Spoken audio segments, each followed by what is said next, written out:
Un meurtre. Anton Tchekhov. 1. À la station Progonaya, on chantait Compli. Devant la grande icône, peinte en couleur claire sur fond d'or, se pressait la masse des employés de la gare, avec leurs femmes et leurs enfants, ainsi que les bûcherons et les sieurs de long qui travaillaient aux alentours. Tous restaient silencieux, fascinés par l'éclat des cierges et l'hurlement de la tempête de neige qui s'était déchaînée à l'improviste, bien que ce fût la veille de l'Annonciation. Le vieux prêtre de Vedeniapino officiait. Le sacristain et Matvei Terekov chantaient. Le visage de Matvei rayonnait. En chantant, il allongeait le cou comme s'il voulait s'envoler. Il récitait le canon d'une voix douce et pénétrante, sur les mêmes notes hautes avec lesquelles il chantait. Lorsqu'on en fut à la voix des archanges, il balança la main comme un maître de chapelle, s'efforçant de se mettre au ton de la basse sourde du vieux sacristain, et obtint de sa voix de ténor quelque chose d'extraordinairement compliqué. On voyait qu'il éprouvait un grand plaisir à chanter. Mais l'office prit fin. Tout le monde se dispersa sans bruit. La station redevint noire et vide, et ce fut le grand silence des gares, isolées dans les champs ou les bois, lorsque le vent mugit sans que l'on n'entende rien autre chose, et que l'on sent autour de soi tout le vide, toute l'angoisse de la vie qui s'écoule lentement.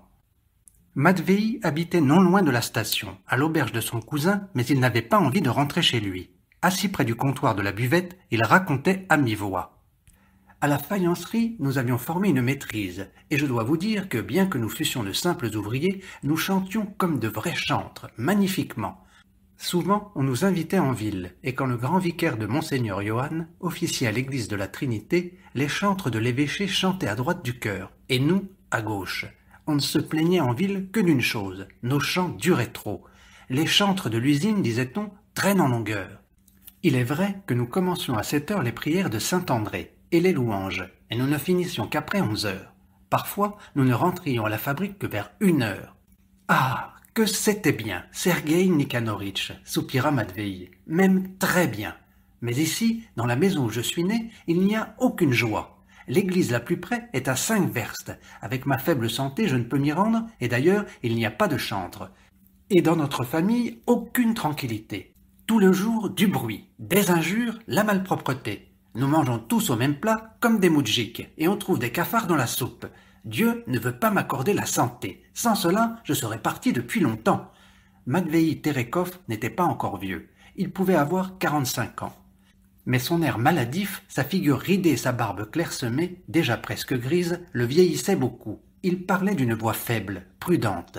Quand il toussait, il se prenait la poitrine, et à ces moments-là, son regard devenait inquiet, agité comme celui des gens qui ont grand peur des maladies. Il ne précisait jamais au juste ce dont il souffrait, mais il aimait à raconter longuement que jadis, à la fabrique, il avait en soulevant une lourde caisse pris un effort, qui avait dégénéré en hernie, et l'avait contraint à quitter son emploi et revenir au pays. Malgré tout, il ne pouvait pas expliquer exactement ce que c'est qu'une hernie. « Je dois avouer, continua-t-il en se versant du thé, que je n'aime pas mon cousin. Il est mon aîné. Le juger est un péché. Je crains notre Seigneur Dieu, mais je ne peux le supporter. C'est un homme hautain, dur, insolent, un tyran pour les siens et pour ses ouvriers, et il ne va pas à confesse.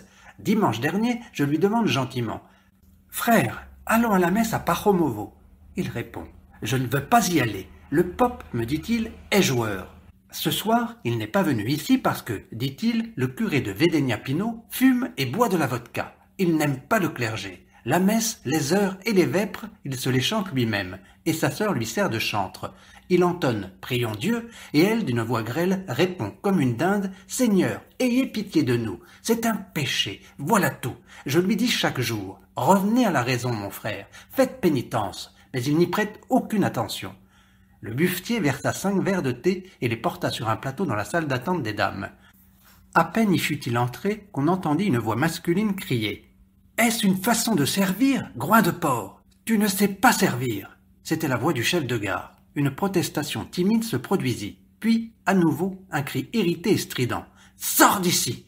Sergueï Nikanoritch revint, très penaud. « Il y eut un temps, fit-il doucement, où des comtes et des princes étaient satisfaits de mon service. Et à présent, voyez-vous ça, je ne sais même plus servir du thé. Il m'attrape devant le prêtre et des dames. » Jadis, le buffetier avait eu beaucoup d'argent et tenait le buffet d'une grande gare de bifurcation, dans un chef-lieu de gouvernement. Il portait alors un frac et avait une montre en or. mais ses affaires tournèrent mal. Il dépensait tout son avoir en matériel. Les garçons le volaient et, s'étant peu à peu endetté, il dut prendre une gare moins importante. Là, il fut quitté par sa femme, qui emporta toute l'argenterie, et passa alors à une troisième gare, encore moindre, où l'on ne servait pas de plats chauds. Et il fit ensuite un quatrième buffet. Dégringolant toujours, il avait abouti à Progonaïa. Il n'y débitait que du thé, de la mauvaise vodka, des œufs durs et du saucisson coriace qui sentait le goudron, et que par dérision il appelait lui-même du saucisson de musicien ambulant. Sergueï Nikanoritch était chauve de tout le sommet de la tête. Il avait des yeux bleus à fleur de tête et des favoris épais, comme soufflés, qu'il peignait souvent en se regardant dans un petit miroir. Les souvenirs de jadis le poursuivaient continuellement. Il ne pouvait se faire ni au saucisson de musicien, ni à la grossièreté du chef de gare, ni au moudjik qui marchandait. Pour lui, marchander dans un buffet était aussi inconvenant que de marchander dans une pharmacie. Il rougissait de sa pauvreté et de son humiliation, et cette honte était le principal thème de sa vie. « Le printemps cette année vient tard, » dit Matvei, prêtant l'oreille. « Tant mieux, je n'aime pas le printemps. Au printemps, Sergueï Nikanoritch, il y a beaucoup de boue. On écrit dans les livres que les oiseaux chantent, qu'il y a des beaux couchers de soleil, quoi d'agréable à cela? Un oiseau est un oiseau, voilà tout. J'aime les gens qui sont bien, j'aime à les écouter parler de l'érigion ou à chanter en chœur quelque chose qui est joli. Mais vos rossignols et vos fleurettes, que Dieu les garde !» Il se remit à parler de la faïencerie et de sa maîtrise, mais Sergueï Nikanoritch, fâché, ne pouvait se calmer. Il levait sans cesse les épaules et marmonnait on ne sait quoi. Matvei lui dit bonsoir et partit. Il ne gelait pas, les toits commençaient à goutter, mais une épaisse neige tombait. Elle tourbillonnait rapide dans l'air, et sur la voie du chemin de fer, ces blanches nuées s'entrechassaient. À peine éclairé par la lune qui se cachait quelque part très haut, derrière les nuages, le bois de chêne de chaque côté de la ligne rendait un bruissement sourd, prolongé. Lorsqu'une forte tempête les secoue, qu'ils sont effrayants les arbres. Matvei marchait sur la route, longeant la ligne, se cachant la figure et les mains, et le vent le poussait. Soudain surgit devant lui un petit cheval, moulé par la neige. Le traîneau raclait les pierres crues de la chaussée. Et, tout blanc lui aussi, la tête emmitouflée, le moudjik qui conduisait cinglait le cheval de son fouet. Matvei se retourna, mais il ne vit plus ni traîneau ni moudjik, comme si tout cela n'était qu'une apparition. Matvei, soudainement effrayé sans savoir pourquoi, hâta le pas. Il eut devant lui le passage à niveau et la petite maison sombre du garde-barrière. La perche en est levée, et auprès sont accumulées de véritables montagnes de neige. Des nuages de neige tourbillonnent comme sorcières au sabbat. La ligne traverse ici une vieille route, autrefois la grande route, et que l'on nomme encore ainsi. À droite, tout près du passage à niveau, se trouve le cabaret de Terekov, un ancien relais. La nuit, une petite lumière y clignote toujours. Quand Matvei y entra, une forte odeur d'encens emplissait toutes les chambres et même le vestibule. Son cousin n'avait pas encore fini de chanter vigile. Dans l'oratoire qu'il s'était installé, se dressait dans le coin en vue un buffet de vieilles icônes ancestrales, aux revêtements dorés, et les deux murailles, à droite et à gauche, étaient recouvertes d'icônes, anciennes ou modernes, dans des cadres vitrés ou sans cadre. Sur une table, couverte d'une nappe traînant jusqu'à terre, se trouvait l'icône de l'Annonciation. À côté, il y avait une croix en bois de cyprès et un encensoir. Des cierges brûlaient. Près de la table était un lutrin. Matvei, en passant devant l'oratoire, s'arrêta et jeta un regard par la porte. Iakov Ivanitch, à ce moment, lisait devant le lutrin. Sa sœur Aglaya, grande vieille, maigre, en robe bleue, avec un fichu blanc sur la tête, priait avec lui. Dashutka, la fille d'Iakov Ivanitch, jeune fille de 18 ans, laide et toute tachée de rousseur, était avec eux. Elle était comme à l'ordinaire, pieds nus, avec la même robe qu'elle avait quand, sur le soir, elle faisait boire le bétail. « Gloire à toi qui nous a montré la lumière !» psalmodiait Iakov en s'inclinant jusqu'à terre. Aglaya, le menton dans sa main, se mit à chanter de sa voix grêle, glapissante et traînante.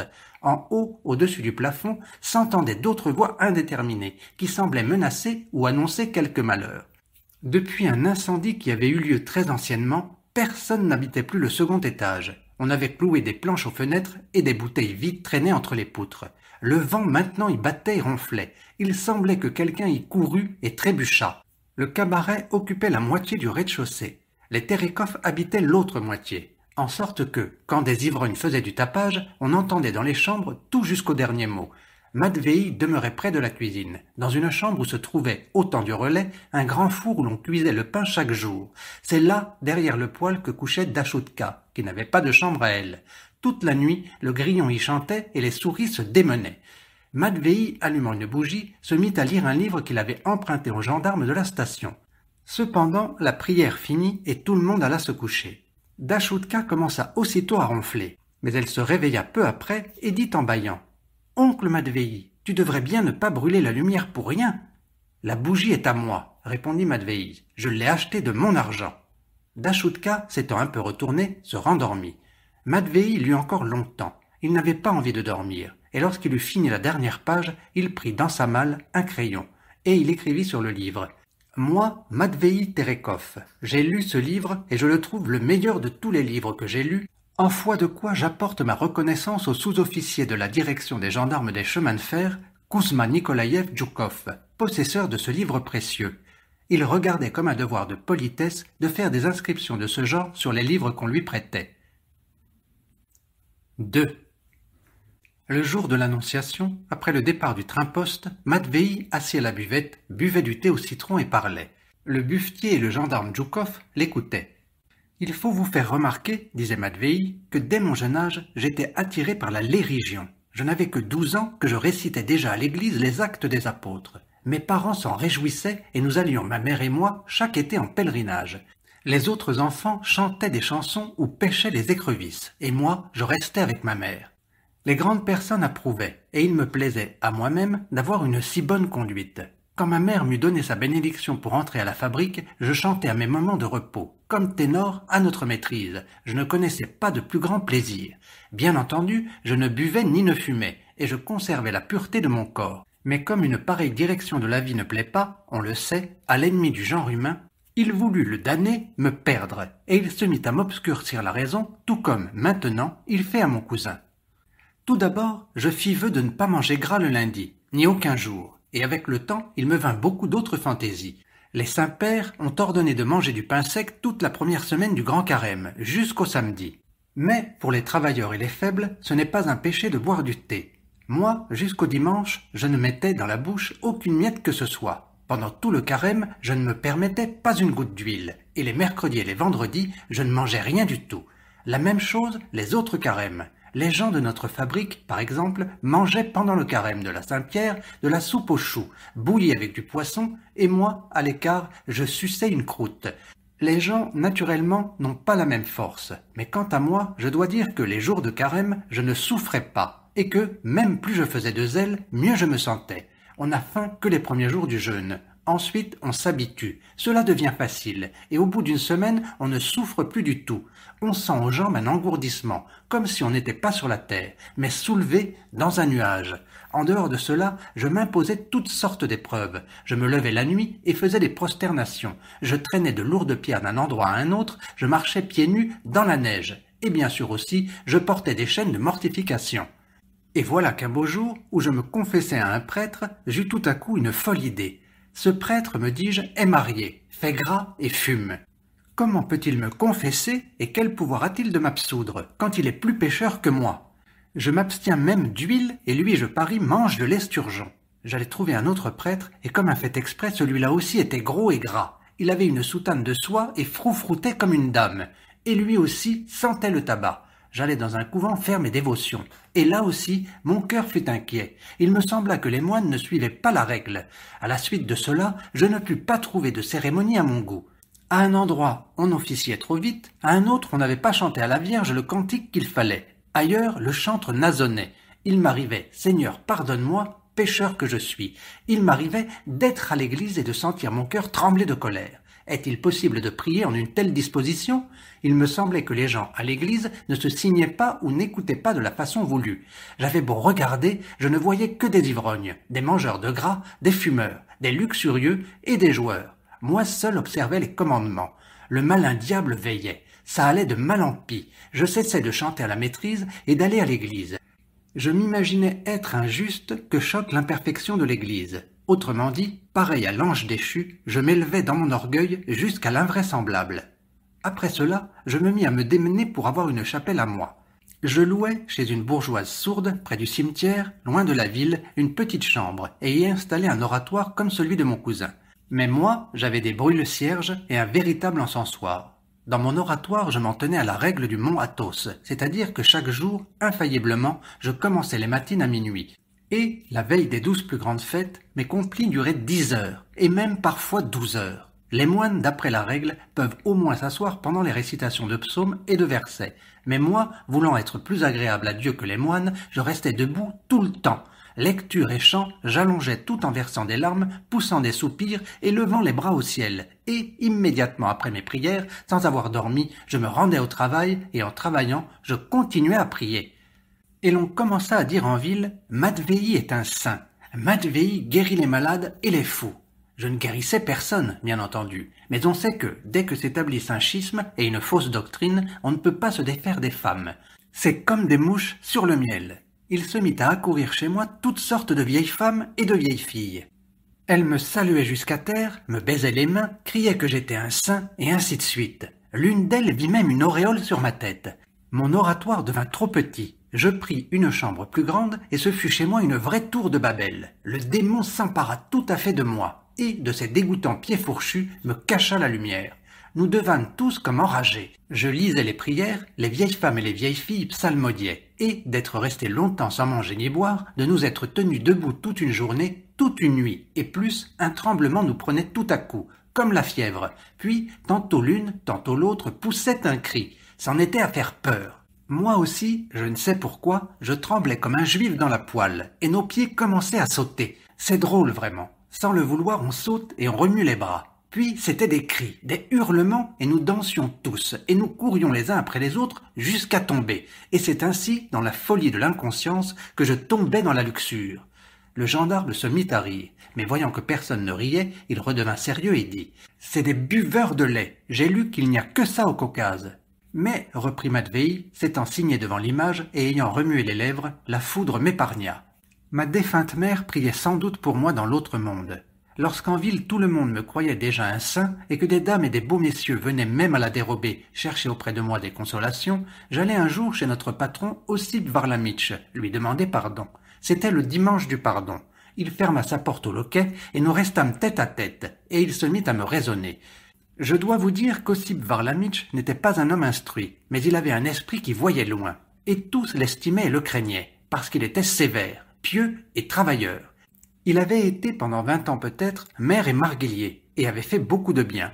C'est lui qui a fait caillouter toute la nouvelle rue de Moscou, a fait repeindre la cathédrale et peindre les colonnes en malachite. Il ferme donc sa porte et me dit « Il y a longtemps que je voulais te tenir devant mes yeux, espèce de ci, espèce de là. Tu crois être un saint? Tu n'en es pas un, mais un apostat, un hérétique, un scélérat. Et il y a là, et il y a là. Je ne peux pas vous dire comment il parla bien et avec esprit, tout à fait comme dans un livre, et que c'était touchant. Il parla au moins 2 heures. Ses paroles me convainquirent et m'ouvrirent les yeux. J'écoutais, écoutais, et tout à coup, j'éclatais en sanglots. « Sois, me dit-il, un homme ordinaire, mange, bois, habille-toi et prie Dieu comme tout le monde. Tout ce qui sort de l'ordinaire vient du diable. Les chaînes que tu portes, dit-il, viennent de lui. Tes jeûnes aussi, ton oratoire aussi. Tout cela, dit-il, c'est de l'orgueil. » Le lendemain, premier jour du grand carême, Dieu fit que je tombais malade. Je pris un effort en soulevant quelque chose de lourd et on m'emmena à l'hôpital. Je souffris extrêmement. Je pleurais et tremblais beaucoup. Je croyais de l'hôpital aller tout droit en enfer et je faillis mourir. Je souffris 6 mois sur mon lit de douleur. Et dès que je sortis de l'hôpital, mon premier soin fut de faire mes dévotions comme il faut et de redevenir un homme comme avant. Ossip Varlamitch me renvoya chez moi en me disant « Rappelle-toi, Matvei, que ce qui sort de l'ordinaire vient du diable. Et maintenant, je mange et je bois comme tout le monde, je prie comme tout le monde. S'il arrive qu'un prêtre sente le tabac ou le vin, je n'ai pas la hardiesse de le juger parce qu'un prêtre est un homme ordinaire. Et dès qu'on dit que dans une ville ou un village il est apparu, dit-on, un saint homme qui reste des semaines sans manger et qui s'est fait ses règles à lui-même, je comprends de qui il s'agit. Voilà, messieurs, l'histoire qu'il y a eu dans ma vie. Maintenant, comme a fait pour moi Ossip Varlamitch, je reprends tant que je peux mon cousin et sa sœur, et je les blâme. Mais c'est comme si je prêchais dans le désert. Dieu ne m'a pas donné le don. Le récit de Matvei ne produisit apparemment aucun effet. Sergueï Nikanoritch ne souffla mot et se mit à serrer ses hors-d'œuvre. Le gendarme dit combien était riche Yakov Ivanitch, le cousin de Matvei. « Il a au moins 30 000 roubles, dit-il. » Le gendarme Djoukov, tout roux, la figure ronde, quand il marchait, ses joues tremblaient. Reluisant de santé et de bien-être, s'étalait d'habitude, en l'absence de ses chefs, sur sa chaise et croisait les jambes. Il se balançait en causant et sifflotait négligemment, et avait, à ces moments-là, l'air satisfait et repu, comme s'il venait de dîner. L'argent ne lui manquait pas, et il parlait toujours d'argent en homme qui s'y connaît. Il s'occupait de commissions, et quand il y avait à vendre une propriété, un cheval ou une voiture, on s'adressait à lui. Oui, il peut bien avoir 30 000 roubles, reconnut Sergueï Nikanoritch. Votre grand-père, dit-il, à Matvei, avait une grosse fortune. Très grosse. Tout est passé à votre père et à votre oncle. Votre père mourut jeune, et votre oncle, après lui, ramassa tout. Ensuite, ce fut à Yakov Ivanitch. Pendant que vous alliez en pèlerinage avec votre mère et chantiez comme ténor à l'usine, eux, ici, ne se sont pas croisés les bras. Il vous revient une quinzaine de 1000 roubles, dit le gendarme en se balançant. Le cabaret est indivis, l'argent aussi. C'est comme ça. Moi, à votre place, j'en aurais depuis longtemps saisi le tribunal. Je l'aurais fait, ça se comprend. Mais avant, seul à seul, je lui aurais mis la gueule en sang. On n'aimait pas Yakov Ivanitch. Quand quelqu'un n'a pas la foi de tout le monde, cela inquiète même les indifférents en matière de religion. De plus, le gendarme ne l'aimait pas parce qu'il trafiquait lui aussi de chevaux et de voitures d'occasion. Vous ne tenez pas à faire un procès à votre cousin, dit le buffetier en regardant Matvei avec envie, parce que vous avez vous-même beaucoup d'argent. Qui a les moyens? Eh bien, mais moi, je mourrais probablement dans la position où je suis. Matvei se mit à protester qu'il n'avait pas du tout d'argent, mais Sergueï Nikanoritch ne l'écoutait pas. Les souvenirs du passé, ceux des offenses qu'il endurait chaque jour, l'envahirent. Sa tête chauve se couvrit de sueur, il rougit et ses yeux clignèrent. « Maudite vie !» dit-il avec dépit, en jetant le saucisson à terre. 3. Le relais avait été bâti, disait-on, sous Alexandre Ier, par une veuve appelée Advotia Terekov, qui s'y installa avec son fils. Aux voyageurs passant jadis en poste, la sombre demeure avec son auvent et son portail continuellement clos causait, surtout les nuits de lune, une impression d'ennui et de vague inquiétude, comme s'il y vivait des sorciers ou des brigands. Et aussitôt après l'avoir dépassé, le postillon se retournait et fouillait les chevaux. On ne s'y arrêtait qu'à contre-cœur, parce que les patrons étaient peu avenants et prenaient très cher. La cour était sale, même en été. D'énormes porcs gras s'y vautraient dans la boue, et les chevaux, dont faisaient commerce les Terekov, y erraient en liberté. Il arrivait que ces chevaux, s'ennuyant, sortaient de la cour, se lançaient comme des fous sur la route et mettaient en transe les pèlerins. En ce temps-là, il y avait un grand trafic. Il passait de longs trains de chariots et il y eut diverses histoires. Des conducteurs de chariots, par exemple, s'étant pris de querelle, s'y battirent et tuèrent il y a une trentaine d'années un marchand en voyage. Il existe encore à une demi-verste du relais sa croix prête à tomber. Il passait des troïkas de poste, avec leurs clochettes, de lourdes dormeuses de grands seigneurs et des troupeaux de bêtes à cornes, soulevant des nuages de poussière. Au temps de la construction du chemin de fer, il n'y eut là tout d'abord qu'une halte qu'on appelait le passage à niveau. Puis, 10 ans après, on construisit la gare actuelle de Progonaya. Sur la vieille route postale, le trafic cessa presque entièrement. Seuls l'utilisaient des propriétaires des environs et des moudjiks. Au printemps et en automne passait aussi la foule des ouvriers. Le relais devint une auberge. L'étage supérieur brûla, la rouille jaunit le toit. L'auvent se déjeta peu à peu, mais dans la boue de la cour se vautraient toujours d'énormes porcs gras, roses et abjects. Comme jadis, des chevaux s'échappaient de la cour, et, enragés, la queue levée, ils couraient sur la route.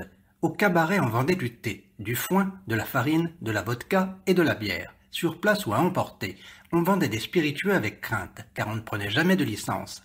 La religiosité avait de tout temps distingué les Terekov, si bien que l'on changeait leur nom en celui de Bogomolov, les prieurs, les dévotieux.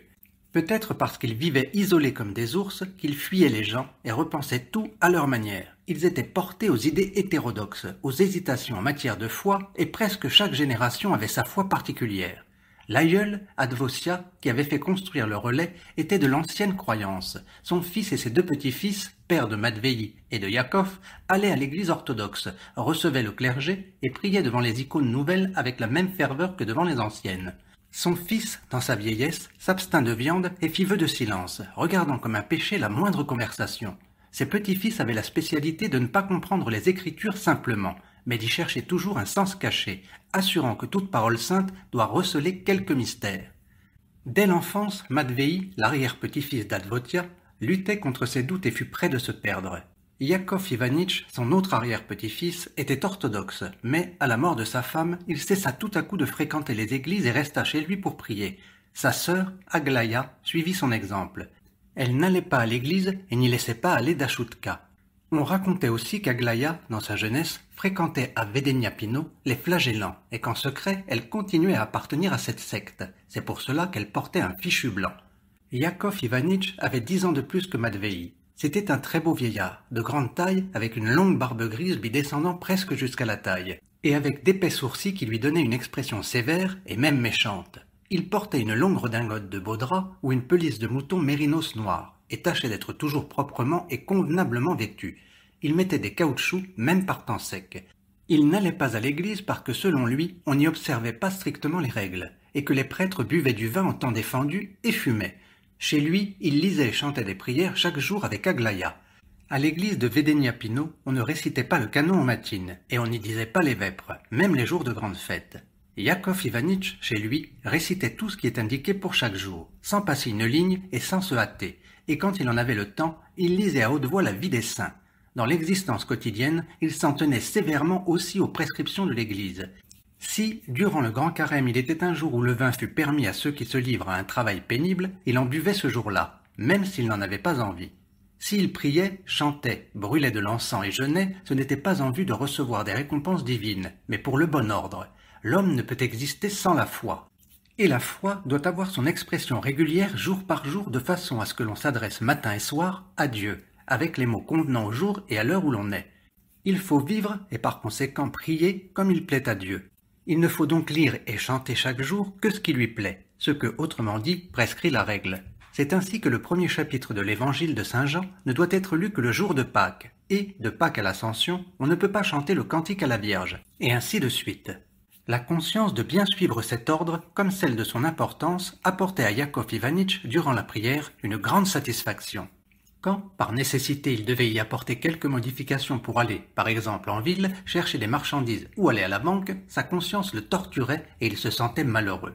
Revenu inopinément de sa fabrique et s'étant installé à l'auberge comme chez lui, son cousin Matvei s'était mis, dès les premiers jours, à enfreindre cet ordre sacré. Il ne voulut pas prier de compagnie. Il mangeait, buvait du thé à toute heure, se levait tard, prenait soi-disant parce qu'il était faible de santé, du lait les mercredis et les vendredis. Presque chaque jour, au moment des prières, il entrait dans l'oratoire s'écriant « Revenez au bon sens, mon frère, repentez-vous, mon frère ». Yakov prenait feu à ces mots, et Aglaya, n'y tenant plus, injuriait Matvei. Ou bien, la nuit, Matvei s'étant furtivement glissé dans l'oratoire, disait à voix basse « Frère, votre prière n'est pas agréable à Dieu, car il est dit « Réconcilie-toi d'abord avec ton frère et ne viens qu'ensuite faire ton offrande. Et vous, vous prêtez de l'argent à intérêt et vous vendez de la vodka. Repentez-vous !» Yakov ne voyait dans les paroles de Matvei que l'habituelle justification des gens légers et mous, qui n'invoquent l'amour du prochain, la réconciliation avec autrui et autres choses semblables que pour ne pas prier, ne pas jeûner, ne pas lire les livres saints, et qui ne parlent avec mépris de lucre et d'intérêt que parce qu'ils n'aiment pas à travailler. Être pauvre, ne rien amasser et ne rien économiser est bien plus facile que d'être riche. Néanmoins, cela le troublait, et il ne pouvait plus prier comme auparavant. À peine entrait-il dans son oratoire et ouvrait-il un livre religieux qu'il commençait à craindre que son cousin ne vînt le déranger. Matvei, en effet, surgissait bientôt et il criait d'une voix frémissante « Revenez au bon sens, frère, repentez-vous !» Aglaya l'injuriait et Yakov également hors de lui criait « Pars de chez moi !» L'autre lui répondait « La maison est indivise !» Yakov se remettait à lire les prières et à chanter, mais il ne parvenait pas à se calmer, et, sans le remarquer lui-même, il faisait des réflexions en officiant. Bien qu'il tînt pour nulles les paroles de Matvei, il lui revenait maintenant en tête, on ne sait pourquoi, qu'il est difficile à un riche d'entrer au royaume des cieux, qu'il avait acheté très avantageusement, il y avait 3 ans, un cheval volé, que, du vivant même de sa femme, un ivrogne était mort un jour dans son relais, pour avoir trop bu de vodka. Maintenant, les nuits, il dormait mal et d'un sommeil léger. Il entendait que Matvei ne dormait pas non plus, et soupirait, songeant avec mélancolie à sa fabrique de faïence. Et Yakov, en se retournant d'un côté sur l'autre, se rappelait le cheval volé, l'ivrogne et les mots de l'Évangile à propos du chameau. Il semblait que ces divagations pieuses recommençassent.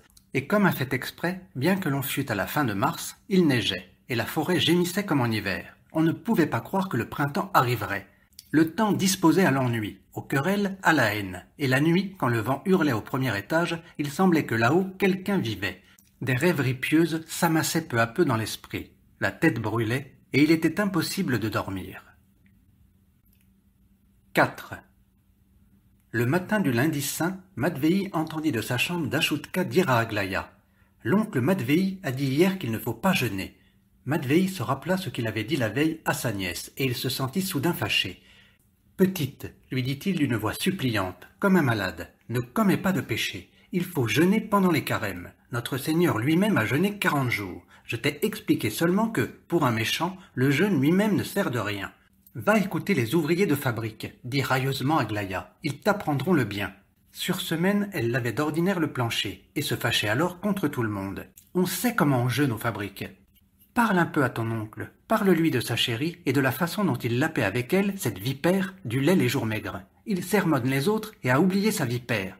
Et demande-lui aussi à qui il a laissé son argent. À qui? Matvei cachait à tous, comme une plaie malpropre, que dans la période où, durant ses prières, des vieilles femmes et des vieilles filles couraient et sautaient après lui, il avait eu une liaison avec une femme de la ville et avait eu d'elle un enfant. En repartant pour son village, il remit à cette femme toutes les économies qu'il avait faites à l'usine et emprunta à son patron l'argent de son voyage. Il ne lui restait à présent que quelques roubles pour s'acheter des bougies et du thé. La chérie l'informa dans la suite que l'enfant était mort et lui demanda ce qu'elle devait faire de l'argent. La lettre fut apportée de la gare par un ouvrier. Aglaya l'intercepta et la lut, et ensuite, chaque jour, elle reprochait la chérie à son cousin. « 900 roubles, c'est une paille, continuait Aglaya. Il a donné 900 roubles à une vipère qui ne lui est rien, à une jument de fabrique. Puisses-tu crever ?» Lancée, elle cria aigrement. « Tu te tais, je te déchirerai le chétif. Donner 900 roubles comme un kopek, tu aurais dû les mettre au nom de Dashutka. Elle est de ta famille, et pas une étrangère. Ou bien tu aurais dû les envoyer à Bielov, pour les malheureux orphelins de Maria. Et ta vipère ne s'est pas étranglée avec. 3 fois maudite soit-elle, l'anathème, la diablesse, qu'elle crève avant le jour de Pâques. » Et Yakov Ivanitch l'appela. Il était temps de dire les heures. Aglaya se leva, mit sur sa tête son fichu blanc et entra, déjà calme et modeste, dans l'oratoire, auprès de son frère aimé. Quand elle parlait à Matvei, ou servait le thé au moudjik, c'était une vieille femme maigre et méchante, aux yeux aigus, mais à l'oratoire, sa figure devenait pure, attendrie. Elle semblait rajeunie, s'inclinait avec affectation et faisait même la bouche en cœur. Et Yakov Ivanitch commença à lire les heures d'un ton bas et mélancolique, comme il faisait toujours pendant le grand carême. Au bout de quelques instants, il s'arrêta pour déguster le calme qui régnait dans toute la maison. Puis il se remit à lire avec plaisir. Il croisait religieusement les bras, levait les yeux, secouait la tête, soupirait. Mais soudain des voix retentirent. C'était le gendarme et le buffetier qui venaient voir Matvei. Yakov Ivanitch ressentait de la gêne à officier et à chanter quand il y avait des étrangers à l'auberge. Entendant des voix, il se mit à lire en sourdine et lentement. On entendait le buffetier qui disait « Le tartare de Tchepovo vend son fonds 1500 roubles. On peut lui donner 500 roubles maintenant et le reste en billets. Aussi, Matvei Vassititch, ayez la grande bonté de me prêter ces 500 roubles. Je vous donnerai 2% d'intérêt par mois. »« Est-ce que j'ai de l'argent ?» fit Matvei surpris. « Quel argent ai-je ?»« 2% par mois, fit le gendarme. Ça tombe pour vous comme du ciel. Et le garder chez vous, c'est le laisser manger au mythe, sans autre effet. » Après quoi les visiteurs partirent et le silence se rétablit. Mais à peine Yakov Ivanitch se remettait-il à lire et à chanter qu'une voix derrière la porte demanda « Mon cousin, laissez-moi prendre les chevaux pour aller à Vedenia Pino. » C'était Matvei et Yakov fut de nouveau dérangé. « Lequel prendrez-vous » demanda-t-il après avoir réfléchi. « Le manœuvre a pris le bai pour emmener le cochon. Et quand je vais avoir fini, je vais aller avec le poulain à Chouteikino. »« Mon cousin, demanda Matvei irrité, pourquoi pouvez-vous disposer des chevaux et moi pas ? Parce que moi je ne vais pas m'amuser, je vais à mes affaires. Notre bien est indivis, vous devez comprendre que les chevaux le sont aussi, mon cousin. » Un silence se fit. Yakov ne priait plus, attendant que Matvei s'éloignât de la porte. « Mon cousin, dit Matvei, je suis malade et ne réclame pas la propriété. Qu'elle soit à la garde de Dieu. Possédez-la, mais donnez-moi au moins une petite partie pour me soutenir pendant ma maladie. Remettez-la moi et je partirai. » Yakov se taisait. Il aurait bien voulu que Matvei partît, mais il ne pouvait pas lui donner de l'argent, car tout son capital était engagé dans ses affaires. Et il n'y avait pas encore d'exemple, dans la famille Terekov, que des frères eussent fait un partage. Partager, c'est se ruiner. Il se taisait, attendant toujours que Matvei partît, et il regardait sa sœur, craignant qu'elle n'intervînt et qu'il n'y eût une nouvelle dispute comme le matin. Quand Matvei s'éloigna enfin, il se remit à lire les heures, mais il n'y avait plus de plaisir. À force de se prosterner jusqu'à terre, sa tête était devenue lourde et ses yeux se brouillaient. Il éprouvait de l'ennui à entendre sa voix morne, dolente et monotone. La nuit, quand il avait ainsi de la dépression, il se l'expliquait par l'insomnie. Mais, ressentant cela en plein jour, il en fut effrayé. Il commença à lui paraître que des diables étaient juchés sur sa tête et sur ses épaules. Ayant fini tant bien que mal ses heures, Yakov, mécontent et fâché, partit pour Chouteïkino. En automne, des terrassiers, employés à creuser un fossé de délimitation près de Progonaïa, avaient fait à l'auberge une dépense de 18 roubles. Il fallait aller trouver l'entrepreneur pour toucher cet argent. Des gels et chasse-neige avaient dégradé la route. Elle était noire, bossuée d'ornières et même défoncée par endroits. La neige sur les côtés s'était tassée au-dessous du niveau central, en sorte qu'il fallait passer sur une façon d'étroit remblai et il était très difficile de donner le pas à un autre véhicule lorsqu'on l'en rencontrait. Le ciel, depuis le matin, s'assombrissait et un vent humide soufflait. Yakov vit arriver devant lui une longue file de chariots. C'étaient des femmes qui menaient des briques. Yakov dut leur céder la route. Son cheval entra dans la neige jusqu'au ventre. Son traîneau pencha à droite et l'homme dut s'incliner à gauche pour ne pas tomber. Il resta ainsi tout le temps que les chariots s'écoulèrent très lentement. Dans le vent, il entendait les traîneaux grincer, les maigres chevaux souffler et les femmes dire de lui « C'est Bogomolov qui passe !» L'une d'elles ayant regardé avec pitié son cheval, engagé dans la neige, dit vite « On dirait qu'il y aura de la neige jusqu'à la Saint-Georges. Ça vous éreinte !» Yakov, courbé, mal assis, fermait les yeux dans le vent. Il n'entrevoyait que des chevaux et des briques rouges qui passaient. Et peut-être parce qu'il était mal assis et avait mal au côté, il se sentit soudain énervé. L'affaire pour laquelle il était en route lui parut de faible importance. Il songea qu'il aurait bien pu, le lendemain, envoyer son ouvrier à Chouteïkino. Ainsi que dans sa première nuit d'insomnie, il se ressouvint à l'improviste de la parabole du chameau. Et différents souvenirs, le moudjik qui lui avait vendu un cheval volé, l'ivrogne mort, des femmes lui apportant en gage leur samovar, traînèrent dans son esprit. Tout marchand tâche sans doute de faire tout le profit qu'il peut. Yakov, néanmoins, se sentit dégoûté d'être marchand. Il aurait voulu, de quelque façon, sortir de ce mode d'existence, et il fut ennuyé à l'idée d'avoir encore, le soir, à chanter complis.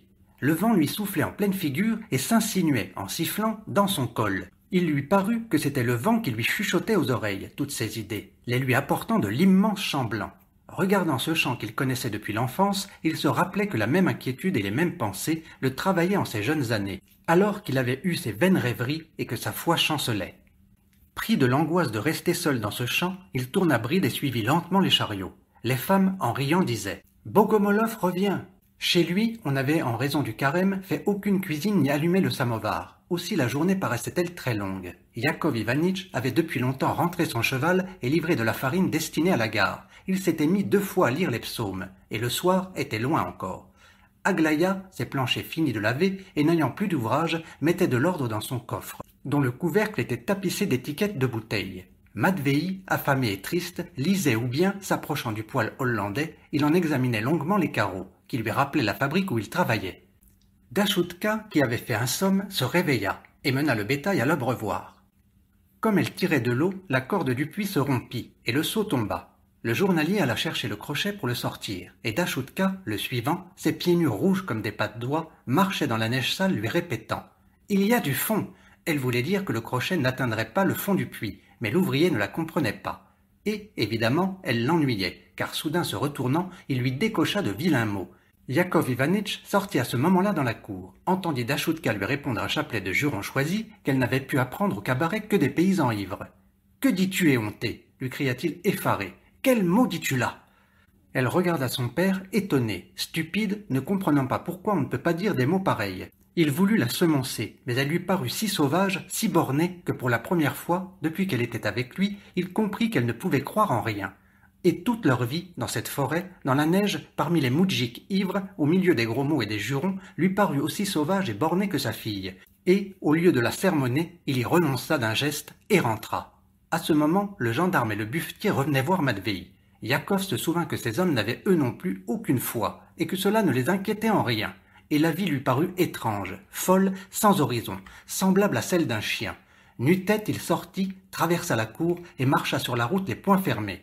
La neige tombait à flocons. Sa barbe flottait au vent et il secouait sans cesse la tête parce qu'il sentait un poids sur elle et sur ses épaules, comme si des diables y fussent perchés. Il lui semblait que ce n'était pas lui qui marchait, mais une énorme, une effrayante bête, et que s'il se mettait à crier, sa voix retentirait comme un hurlement dans tout le champ et la forêt, effrayant toute créature. 5. Quand il rentra, le gendarme était parti, et le buffetier, dans la chambre de Matvei, comptait quelque chose au boulier. Jadis aussi, il venait presque chaque jour au cabaret. Il y venait voir Yakov Ivanitch, et maintenant, il venait voir Matvei. Il faisait sans cesse des comptes, et sa figure exprimait l'effort et se couvrait de sueur. Ou encore, il demandait de l'argent. Ou bien, lissant ses favoris, il racontait de quelle façon il préparait jadis pour des officiers, dans une gare de premier ordre, des fruits rafraîchis ou servait, dans de grands dîners, la soupe au sterlet. Rien en ce monde ne l'intéressait plus que les buffets, et il ne savait parler que de plats, de services et de vin. Un jour, servant le thé à une jeune dame qui donnait le sein à son enfant, il lui dit, voulant être gentil, « Le sein de la mère, c'est le buffet de l'enfant. » Ayant terminé ses comptes et demandant de l'argent à Matvei, il dit qu'il ne pouvait plus rester à Progonaya, et répéta plusieurs fois prêt à pleurer. « Où irai-je maintenant? Où irai-je? Dites-le-moi de grâce. » Matvei vint ensuite à la cuisine et se mit à peler des pommes de terre bouillies, qu'il avait apparemment mises de côté la veille. Tout était paisible, et il sembla à Yakov Ivanitch que le buffetier était déjà parti. Il était grand temps de commencer les vêpres. Il appela Aglaya, et croyant que la maison était vide, se mit à chanter de toute sa voix, sans se gêner. Tout en chantant et lisant, il prononçait en lui-même « Seigneur, pardonne-moi, Seigneur, sauve-moi » et sans cesse, coup sur coup, il se prosternait comme s'il voulait se fatiguer. Il ne faisait que redresser la tête, si bien qu'Aglaya le regardait avec surprise. Il craignait que Matvei n'entrât, et certain qu'il viendrait, il ressentait contre lui une sourde colère, qu'il ne pouvait rabattre ni par la prière, ni par ses prosternations répétées. Matvei ouvrit la porte doucement, et entra dans l'oratoire. « C'est un péché! Quel péché !» fit-il avec reproche en soupirant. « Repentez-vous, revenez à vous, mon frère !» Yakov Ivanitch, les poings serrés, sortit rapidement de l'oratoire sans le regarder, pour ne pas le frapper. Comme sur la route, l'instant d'avant, se sentant tel qu'une énorme et terrible bête, il passa du vestibule dans la partie de la maison sale, grise, imprégnée de brouillard et de fumée, où d'habitude les moudjiks buvaient du thé, et il se mit à marcher de long en large d'un pas si lourd que la vaisselle vibrait sur les étagères et que les tables tremblaient. Il voyait clairement à présent qu'il ne tirait plus satisfaction de sa foi, et qu'il ne pourrait plus prier comme par le passé. Il fallait se repentir, revenir à soi, se réformer, vivre et prier différemment. Mais comment prier? Tout cela n'était peut-être que la tentation du diable, et peut-être ne faut-il rien de cela. Que devenir? Que faire? Qui peut l'instruire? Quelle désolation! Yakov s'arrêta, et se prenant la tête, se mit à réfléchir. Mais l'idée que Matvei était là, tout près, l'empêchait de se recueillir tranquillement. Il rentra vite à la maison. Assis dans la cuisine devant sa terrine, Matvei mangeait des pommes de terre. Assises l'une en face de l'autre, près du poêle, Aglaya et Dashutka dévidaient du fil. Entre le poêle et la table se trouvait une planche à repasser sur laquelle était un fer refroidi. « Ma cousine, demanda Matvei, laissez-moi prendre de l'huile. »« Qui donc mange de l'huile aujourd'hui » fit Aglaya. « Ma cousine, je ne suis pas un moine, mais un laïc. Et, en raison de ma santé, non seulement l'huile, mais le lait même m'est permis. Oui, chez vous, à la fabrique, on peut tout. » Aglaya atteignit sur un rayon une bouteille d'huile et la posa devant Matvei, la faisant cogner furieusement. Éclairé par un mauvais sourire, heureux évidemment qu'il fût un si grand pêcheur. « Et moi, s'écria Yakov, je te dis que tu ne peux pas manger d'huile. » Aglaya et Dashutka tressaillirent, mais Matvei, comme s'il n'avait pas entendu, versa de l'huile dans son écuelle et continua à manger. « Moi, je te dis, cria Yakov plus haut, devenant tout rouge, que tu ne peux pas manger d'huile. » Et soudain, saisissant l'écuelle et l'élevant au-dessus de sa tête, il la jeta à terre de toute sa force. L'écuelle vola en morceaux. « Ne parle pas !» cria-t-il d'une voix furieuse, bien que Matvei n'eût pas dit un mot. « N'ose pas !» Et il frappa la table du poing. Matvei pâlit et se leva. « Mon frère, dit-il, continuant à mâcher, « mon frère, revenez à vous !»« Hors de ma maison tout de suite !» cria Yakov, la figure ridée de Matvei, sa voix, les miettes sur les moustaches, sa mastication, tout le dégoûtait. « Hors d'ici, je te dis !»« Mon frère, calmez-vous, un orgueil diabolique vous possède. Tais-toi !» Yakov frappa du pied. « Sors d'ici, diable !» « Si vous voulez que je vous le dise, poursuivit Matvei, élevant la voix, commençant lui aussi à se fâcher, vous êtes un apostat, un hérétique. Les démons maudits vous cachent la vraie lumière.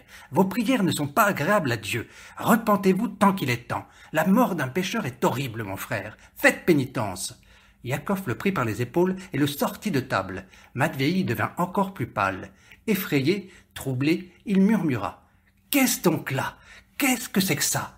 Et, se raidissant, faisant effort pour se dégager des mains de Yakov Ivanitch, il attrapa sans le vouloir son col de chemise et le lui déchira. Il parut à Aglaya qu'il voulut frapper Yakov. Elle poussa un cri et, saisissant la bouteille d'huile, en frappa de toute sa force sur la nuque de son cousin détesté. Matvei chancela et son visage devint en un clin d'œil calme et indifférent. Yakov, hors d'haleine, excité, ressentant un plaisir de ce que la bouteille eut, dans le choc, fait un claquement, comme si elle fût vivante, le retenait et il indiqua plusieurs fois du doigt à Aglaya, il se le rappela très bien, le fer à repasser. Et ce ne fut que quand le sang se mit à couler sur ses mains et qu'éclatèrent les sanglots bruyants de Dashutka, ce ne fut que quand la planche à repasser tomba et que sur elle Matvei s'affaissa lourdement, ce ne fut qu'alors que Yakov cessa de ressentir de la colère et comprit ce qui était arrivé.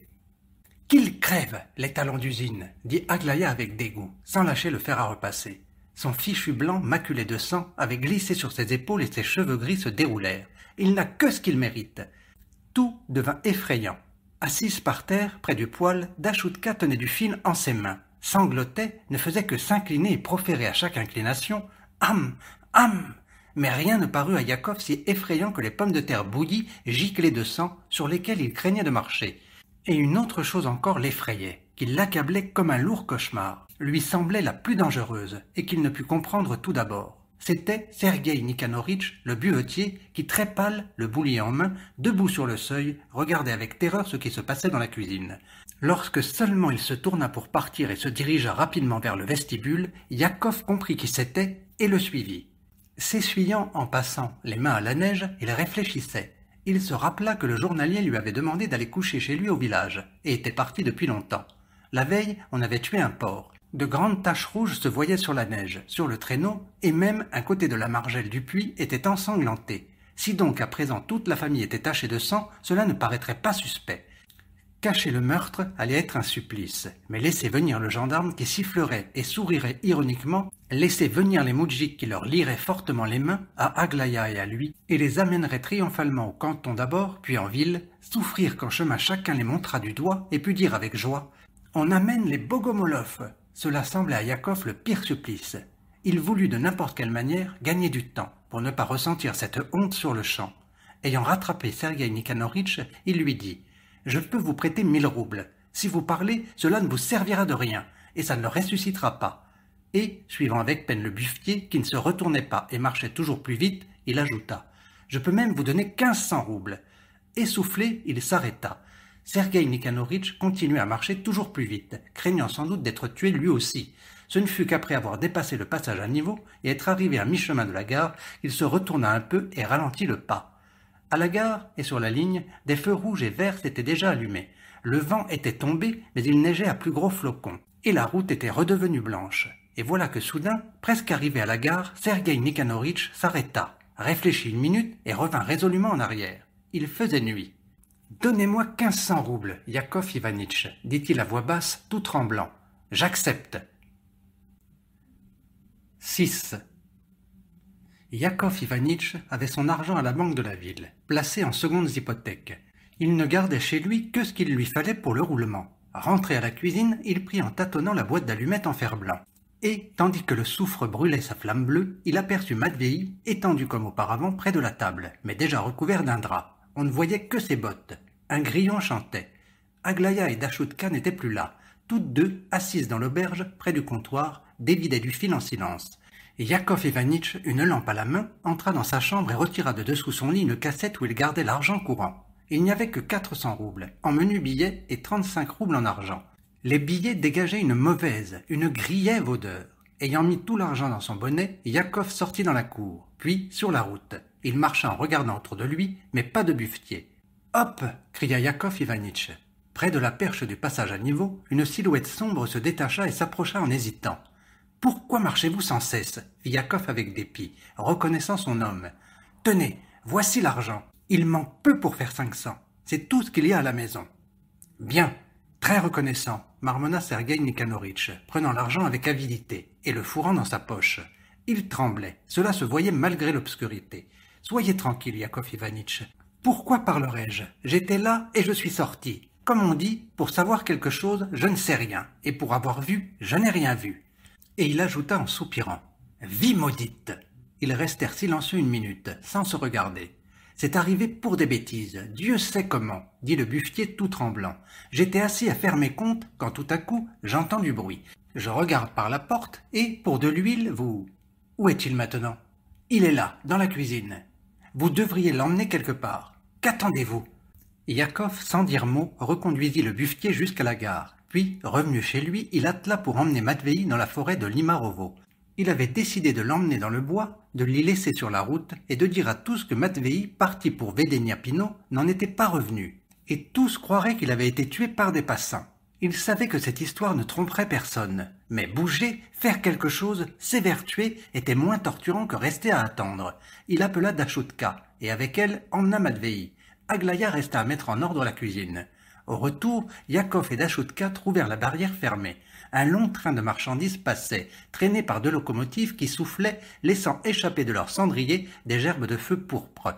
À l'approche et dans la traversée de la station, la première locomotive fit un sifflement strident. « Comme elle siffle !» dit Dashutka. Enfin le train fut passé, et le garde-barrière, sans se presser, releva la perche. « C'est toi, Yakov Ivanitch » fit-il. « Je ne t'avais pas reconnu. Tu seras riche !» Ensuite, quand ils furent revenus à la maison, il fallait dormir.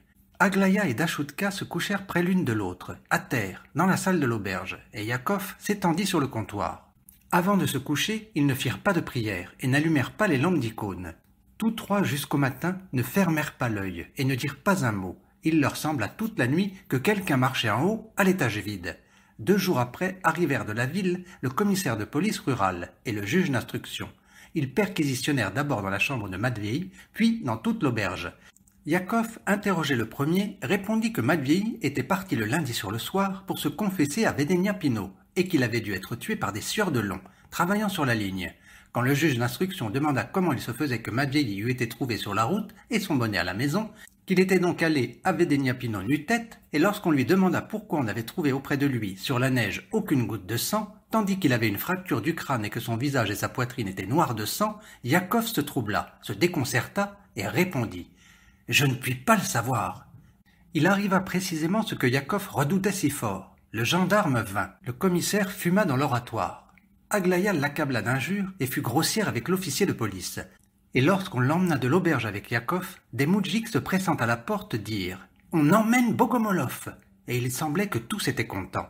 Le gendarme, à l'interrogatoire, déclara tout net que Yakov et Aglaya avaient tué Matvei pour ne pas faire de partage avec lui, et que Matvei avait de l'argent en propre. Si, hors de la perquisition, on n'en avait pas trouvé, c'est évidemment que Yakov et Aglaya l'avaient pris. On interrogea même Dashutka. Elle dit que son oncle et sa tante se querellaient chaque jour, et étaient prêts de se battre à propos d'argent, et que son oncle Matvei était riche, parce qu'il avait donné 900 roubles à une bonne amie. Dashutka demeura seule à l'auberge. Personne n'y venait plus boire de thé ou de vodka. Elle faisait parfois les chambres et parfois buvait de l'hydromel et mangeait des craquelins. Mais quelques jours après, comme on interrogeait le garde-barrière, il dit que tard dans la soirée de lundi, il avait vu Yakov et Dashutka revenant de Limarova. Dashutka fut arrêtée elle aussi. On l'emmena en ville et la mit en prison. Bientôt, sur les dires d'Aglaya, on apprit que Sergueï Nikanoritch avait assisté au meurtre. On perquisitionna chez lui et on trouva de l'argent dans un endroit peu fréquent, dans une botte de feutre. Ce n'était que de la petite monnaie. Il y avait 300 roubles en billets d'1 rouble. Il jura que c'était de l'argent gagné et qu'il y avait plus d'1 an qu'il n'avait pas été chez les Terekov. Mais des témoins déposèrent qu'il était pauvre et était les derniers temps dans la plus grande gêne et allait presque chaque jour à l'auberge pour emprunter de l'argent à Matvei. Le gendarme rapporta que le jour du meurtre, il était allé lui-même 2 fois à l'auberge avec lui pour l'aider dans son emprunt.